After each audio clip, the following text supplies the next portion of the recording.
Rhapsody of realities आज Sunday 14 November 2021। Rhapsody of realities आज रविवार 14 नवंबर 2021।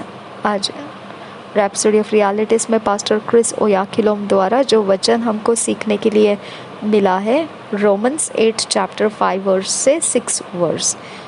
रोमन्स 8 चैप्टर 5 6 वर्स। रोमियो की पत्री 8 अध्याय 5-6 वचन।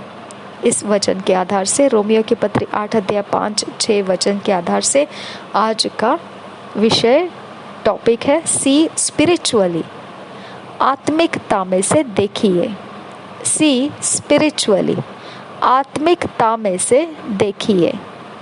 हम इस विषय के को वचन के आधार से सीखेंगे। पास्टर क्रिस ओयाखिलोम हमको ये वचन सिखाते हैं, for they that are after the flesh do mind the things of the flesh, but they that are after the spirit the things of the spirit, for to be carnally minded is dead, but to be spiritually minded is life and piece.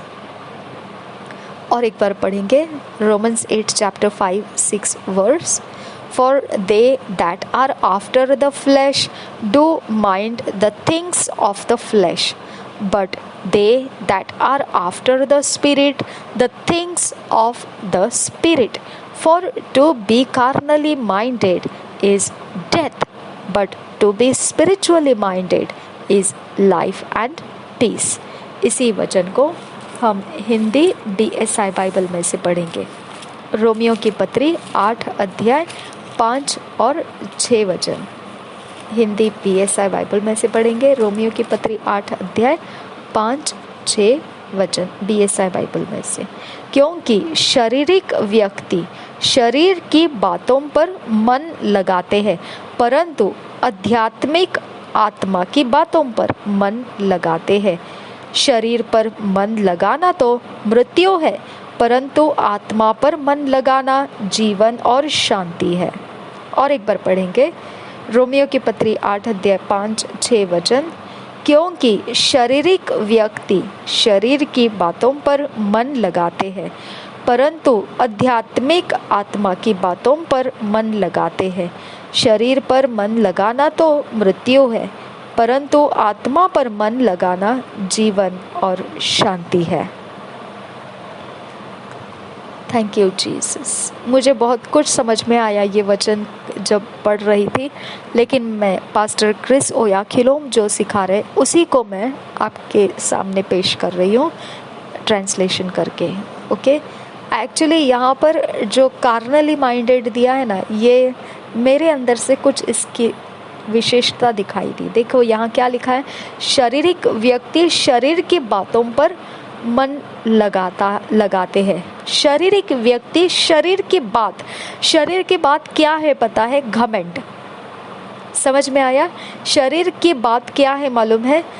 शरीर की बात घमंड है, जो अपनी गर्दन लोहे के समान कड़क बनाए रखना चाहता है। ओके, झुकाना नहीं चाहता है, तो उसके अनुसार ही वो फैसले करेगा। उसकी घमंड सुरक्षित रहे वैसा ही वो फैसला करेगा, वैसे ही गुण प्रदर्शित करेगा। समझ में आया?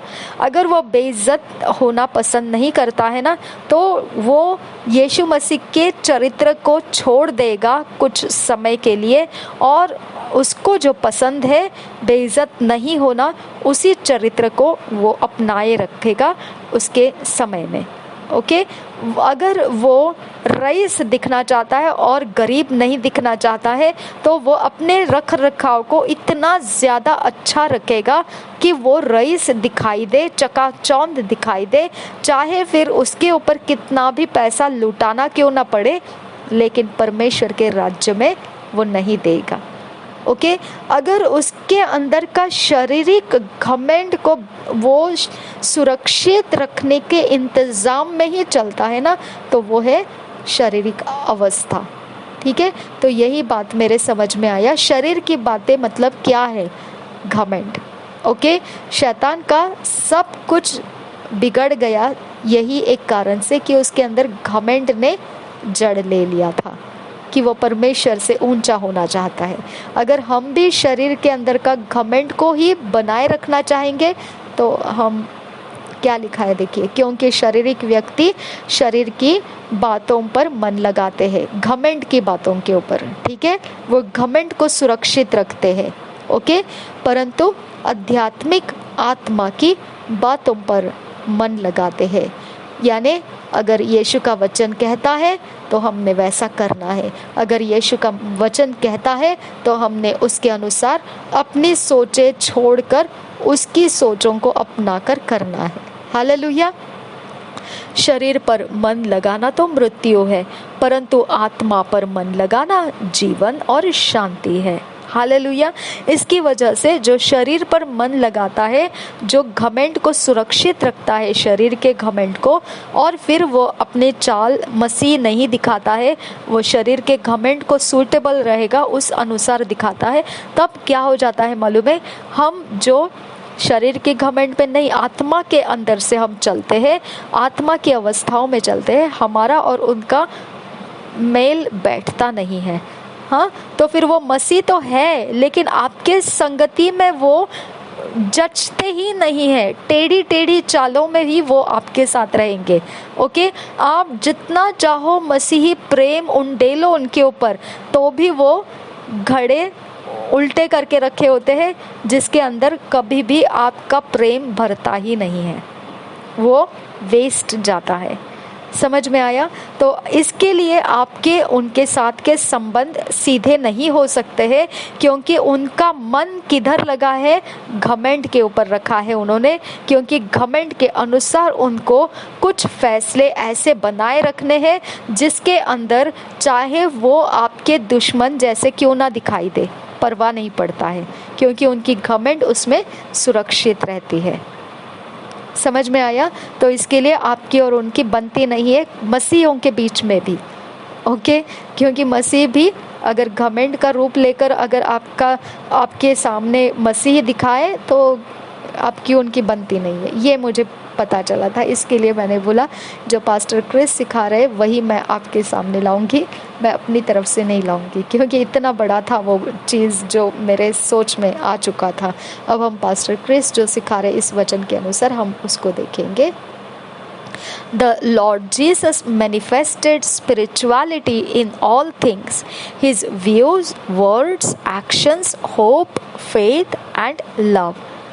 पास्टर क्रिस ओयाखिलोम हमको ये वचन इस प्रकार से सिखा रहे हैं, जो प्रभु यीशु मसीह आत्मिकता में प्रकट रहता था सारी चीज़ों में, उसकी जो देखने की दृष्टि है उसमें, शब्दों में, उसके क्रियाओं में, आशाओं में, विश्वास में और प्रेम में, तो वह आत्मिकता को प्रकट करता था सारी चीज़ों में। The apostles were the same, समान तरीके से ही प्रेरित लोग भी रहा करते थे, आत्मिकता में सब कुछ देखते थे, चलते थे। They were spiritually minded, उनका मन की अवस्था जो है वो आत्मिकता के अनुसार रहती थी। They looked at the world from the spiritual perspective and responded to situations and circumstances from the standpoint of the world.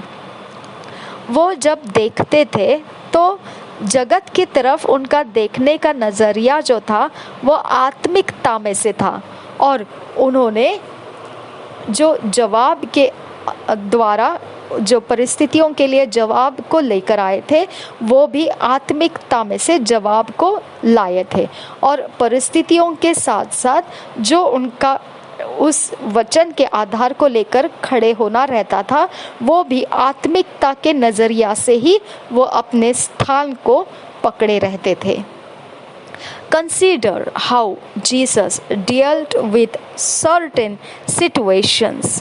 आप सोच कर देखिए इस बात को, किस प्रकार से यीशु मसीह ने ऐसे अलग अलग प्रकार के विशेष परिस्थितियों का निपट लेना किया था।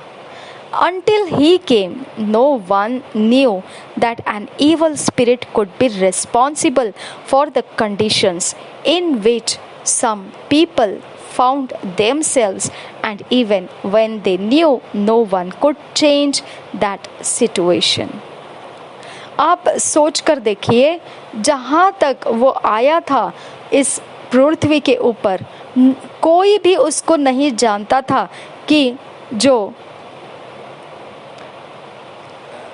एक प्रकार से लोगों के अंदर, मतलब ऐसा देखो, सोच कर देखिए ये बात, ओके, कि जब तक वो इस पृथ्वी के ऊपर आया, इस पृथ्वी पर नहीं था, तब तक कोई भी नहीं जानता था कि कुछ ऐसे जिम्मेदार है दुष्ट आत्माएं हमारे जीवन की अवस्थाओं के लिए। हाँ, कितने सारे लोग इस बात को पहचान लिए उसी समय जब यीशु मसीह इस पृथ्वी के ऊपर आया। तब तक कोई नहीं जानता था कुछ परिस्थितियां, उन परिस्थितियों का रहना दुष्ट आत्माओं की वजह से है। कितने सारे लोग अपने आप को ऐसी अवस्थाओं में रखे हुए थे जो अवस्थाएं दुष्ट आत्माओं के कारण रह रही थी। तो ये कोई जानता भी नहीं था जब तक कि यीशु मसीह पृथ्वी पर नहीं आया था।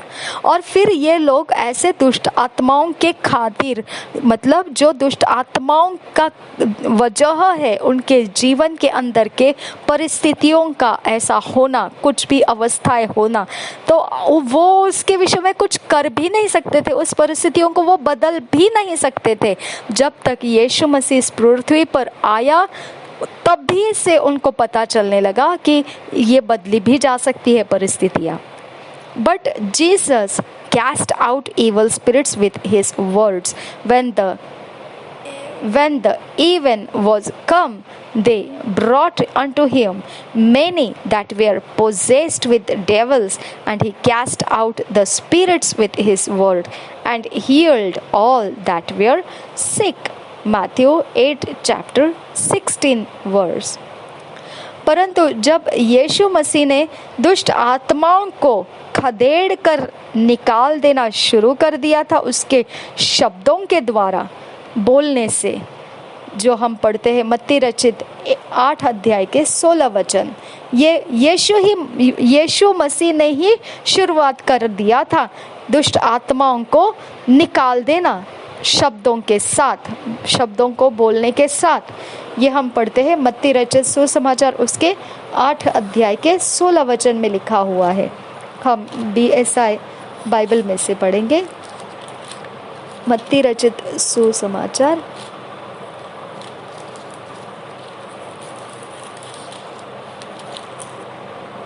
8 अध्याय का 16 वचन BSI बाइबल में से पढ़ेंगे हम।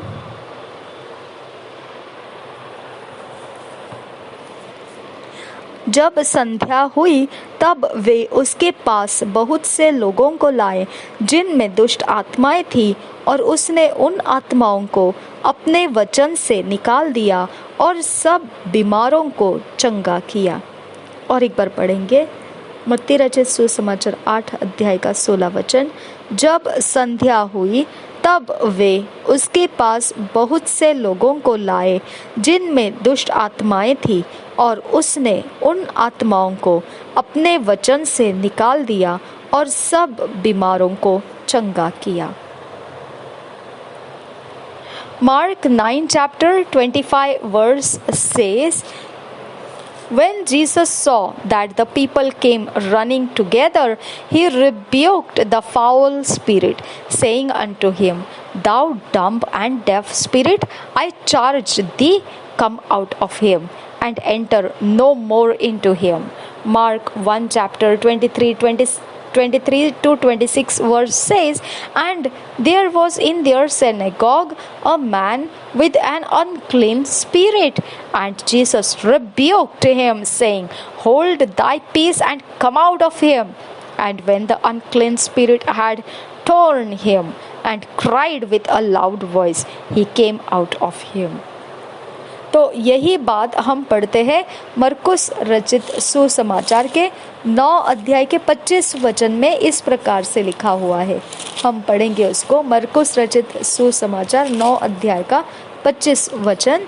जब यीशु ने देखा कि लोग दौड़कर भीड़ लगा रहे हैं, तो उसने अशुद्ध आत्मा को यह कहकर डांटा, हे गूंगी और बहरी आत्मा, मैं तुझे आज्ञा देता हूँ, उसमें से निकल आ और उसमें फिर कभी प्रवेश न करना। और एक बार पढ़ेंगे मरकुस रचित सुसमाचार 9 अध्याय 25 वचन। जब यीशु ने देखा कि लोग दौड़कर भीड़ लगा रहे हैं, तो उसने अशुद्ध आत्मा को यह कहकर डांटा, हे गूंगी और बहरी आत्मा, मैं तुझे आज्ञा देता हूँ, उसमें से निकल आ और उसमें फिर कभी प्रवेश न करना। उसी प्रकार से मरकुस रचित सुसमाचार उसके 1 अध्याय के 23 से 26 वचन इस प्रकार से कहता है। मरकुस रचित सुसमाचार उसका 1 अध्याय का 23 से 26 वचन। उसी समय उनके आराधनालय में एक मनुष्य था जिसमें एक अशुद्ध आत्मा थी। उसने चिल्ला कर कहा, हे यीशु नासरी, हमें तुझसे क्या काम? क्या तू हमें नष्ट करने आया है? मैं तुझे जानता हूँ, तू कौन है, परमेश्वर का पवित्र जन। यीशु ने उसे डांट कर कहा, चुप रहे और उसमें से निकल जा। तब अशुद्ध आत्मा उसको मरोड़कर और बड़े शब्द से चिल्लाकर उसमें से निकल गई। और एक बार पढ़ेंगे मरकुस रचित सुसमाचार 1 अध्याय का 23 वचन से 26 वचन। उसी समय उनके आराधनालय में एक मनुष्य था जिसमें एक अशुद्ध आत्मा थी। उसने चिल्लाकर कहा, हे यीशु नासरी, हमें तुझसे क्या काम? क्या तू हमें नष्ट करने आया है? मैं तुझे जानता हूँ, तू कौन है, परमेश्वर का पवित्र जन। यीशु ने उसे डांट कर कहा, चुप रहे और उसमें से निकल जा। तब अशुद्ध आत्मा उसको मरोड़कर और बड़े शब्द से चिल्लाकर उसमें से निकल गई। How about the demoniac at Gadara who was bound with chains and fetters? अब उस इंसान के विषय में क्या कहोगे जो शैतान का भरा हुआ था, गदरीन के जगह में, जो बंद कर रखा गया था इस संकलों से, और जो लोहे के संकले होते हैं उससे बंद कर रखा गया था। उसको लोगों ने उसे बांध कर रखा हुआ था। क्या कहोगे उस शैतान से भरे हुए इंसान का? He broke the chains and inflicted wounds on his own body. वो तो उन लोहे के संकलों को तोड़ देता था, जंजीरों को तोड़ देता था, और वो अपने ही शरीर को घायल करता रहता था, सता रहा था घायल करते करते। Until Jesus came through that same road, he wallowed in that pitiable state. जब तक यीशु उसके रास्ते से आया नहीं था, तब तक वह बड़ी दयनीय अवस्था में चीखे मारता हुआ व्याकुल आवाजों में वो घूमता रहा उस जगह में। The master commanded the evil spirit to come out of the man and he was restored. Read Mark 5 chapter 1 verse to 13 verse. स्वामी ने आज्ञा लगा दी उस दुष्ट आत्मा के ऊपर, निकल आए उस मनुष्य के अंदर से, और वो मनुष्य अपने आपे में आ गया। पूर्ववत मनुष्य के सही समझ में वो हो गया। आप इसे पढ़ सकते हैं मरकुस रचित सुसमाचार 5 अध्याय के 1 वचन से 13 वचन तक। हम पढ़ेंगे उसे। मरकुस रचित सुसमाचार 5 अध्याय 1 वचन से 13 वचन। वे झील के पार गिरासेनियों के देश में पहुंचे। जब वह नाव पर से उतरा तो तुरंत एक मनुष्य जिसमें अशुद्ध आत्मा थी कब्रों से निकलकर उसे मिला। वह कब्रों में रहा करता था और कोई उसे सांकलों से भी न बांध सकता था, क्योंकि वह बार बार बेड़ियों और सांकलों से बांधा गया था। पर उसने सांकलों को तोड़ दिया और बेड़ियों के टुकड़े टुकड़े कर दिए थे और कोई उसे वश में नहीं कर सकता था। वह लगातार रात दिन कब्रों और पहाड़ों में चिल्लाता और अपने को पत्थरों से घायल करता था। वह यीशु को दूर ही से देखकर दौड़ा, उसे प्रणाम किया और ऊंचे शब्द से चिल्लाकर कहा, हे यीशु, परम प्रधान परमेश्वर के पुत्र, मुझे तुझसे क्या काम? मैं तुझे परमेश्वर की शपथ देता हूँ कि मुझे पीड़ा न दे, क्योंकि उसने उससे कहा था, हे अशुद्ध आत्मा, इस मनुष्य में से निकल आ। उसने उससे पूछा, तेरा क्या नाम है? उसने उससे कहा, मेरा नाम सेना है, क्योंकि हम बहुत हैं। और उसने उससे बहुत विनती की, हमें इस देश से बाहर न भेज। वहाँ पहाड़ पर सुअरों का एक बड़ा झुंड चर रहा था। उन्होंने उससे विनती करके कहा, हमें उन सुअरों में भेज दे कि हम उनके भीतर जाए। अतः उसने उन्हें आज्ञा दी और अशुद्ध आत्मा निकलकर सुअरों के भीतर बैठ गई और झुंड, जो कोई 2000 का था, कड़ाड़े पर से झपट कर झील में जा पड़ा और डूब मरा। आप असर देख सकते हैं दुष्ट आत्माओं का। यीशु के कहने पर कैसा असर रिलीज हुआ दुष्ट आत्माओं के ऊपर। और आपको भी वही दिया है अधिकार, सामर्थ्य यीशु ही के नाम का, है ना। तो हो ही नहीं सकता है कि दुष्ट आत्माओं के ऊपर आपके बोल बैठ नहीं रहे हैं। हालेलुया, बैठ रहे अच्छे से। ओके, आपने धमकाना है दुष्ट आत्माओं को। पास्टर क्रिस ओयाखिलोम आगे सिखा रहे हैं हमको, Jesus put a premium on words. यीशु मसीह ने जो बोले गए शब्द है उसके जोर का आदर रखने की उसने जिद, मतलब जोर रख दिया कि दुष्ट आत्माएं उसके शब्द को टाल नहीं सकते हैं, उनको मानना ही पड़ेगा। जोर रख दिया था उसके ऊपर, महत्वता रख दी थी उसके ऊपर बहुमूल्यता रख दी गई थी कि शैतानी आत्मा उसके शब्द को अनाज्ञा नहीं कर सकेंगे। He spoke words as get up, pick up your bed and walk, and someone who had been paralyzed from birth could be healed. वो शब्दों को इस तरह से बोल देता था, उठ जाओ, अपने बिस्तर को उठा लो अपने साथ और चलना शुरू करो। और फिर कोई लोग जो अपाहिज होकर जन्म ही से जो अपाहिज थे, जो कभी चंगे नहीं हो सकेंगे, ऐसे अवस्था में पड़े हुए थे, तो वह तो चंगे हो गए उसके ऐसे बोले गए शब्दों के कारण। Read the account of the man who was sick for 38 years and lay by the pool of Bethesda. आप उसके विषय में पढ़ सकते हैं जो मनुष्य बीमार पड़ा हुआ था 38 साल से, और वह उस झील के जगह में था जो बेथस्दा जगह में झील थी, वहां पर पड़ा रहा था वो। Jesus said to him, Rise, take up thy bed and walk. John 5 chapter 8 verse. He taught that words were spirit. John 6 chapter 63 verse. यीशु ने उस 38 साल वाले इंसान को इस प्रकार से बोला। यूहन्ना रचित सुसमाचार के 5 अध्याय में आप उसको पढ़ सकते हैं। यूहन्ना रचित सुसमाचार के 5 अध्याय के 8 वचन में यीशु ने उसको इस प्रकार से कहा। DSI बाइबल में से हम पढ़ रहे हैं। यह देखकर शमौन पतरस यीशु के पांवों पर गिरा और कहा, हे प्रभु, मेरे पास से जा, क्योंकि मैं पापी मनुष्य हूँ। और एक बार पढ़ेंगे। अरे रे रे रे, मैंने लूका पढ़ा, लूका नहीं, यूहन्ना रचित सुसमाचार 5 अध्याय का 8 वचन DSI बाइबल में से। यीशु ने उससे कहा, उठ अपनी खाट उठा और चल फिर। और एक बार पढ़ेंगे यूहन्ना रचित सुसमाचार 5 अध्याय 8 वचन। यीशु ने उससे कहा, उठ, अपनी खाट उठा और चल फिर।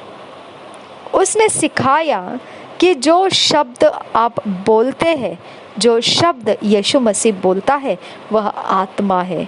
ये बात आप पढ़ सकते हैं यूहन्ना रचित सुसमाचार के 6 अध्याय के 63 वचन में। उसने इस बात के विषय में बताया, जो भी वो बातें करता है वो आत्मा है।